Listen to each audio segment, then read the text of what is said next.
নমস্কার বন্ধুরা, আজকে দেখাবো তোমাদেরকে মোচার পকোড়া।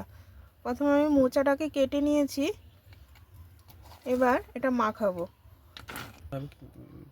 এবার দেবো কাঁচা লঙ্কা কুচোনো আর পেঁয়াজ কুচোনো, হলুদ গুঁড়ো, গোলমরিচের গুঁড়ো,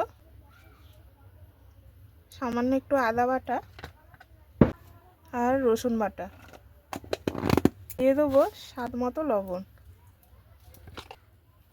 আর দেবো বেসন। এবার ভালো করে এটা মাখাবো। এখানে আমি জল দিইনি, এর মোচার মধ্যে যেই ধোয়া জলটা আছে সেটাই দিয়েই হয়ে যাবে। এবার দেবো সামান্য একটু ময়দা। আমি এরকম শেপ দিয়ে দিলাম, এবার তেলে ভেজে নেব।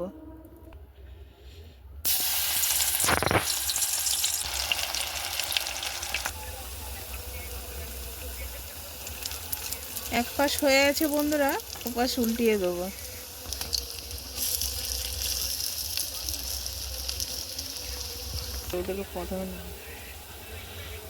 এবার হয়ে গেছে, নিয়ে নেব। তোমাদেরকে আমি আরেকটা পদ্ধতিতে করে দেখাচ্ছি।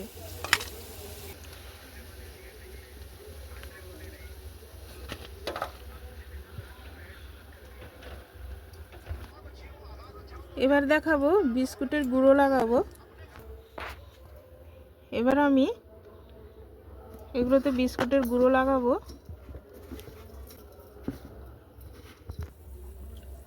এবার এগুলোকে তেলে ছেড়ে দেবো।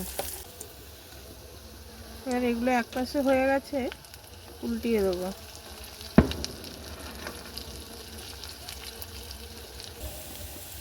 এবার নিয়ে নিলাম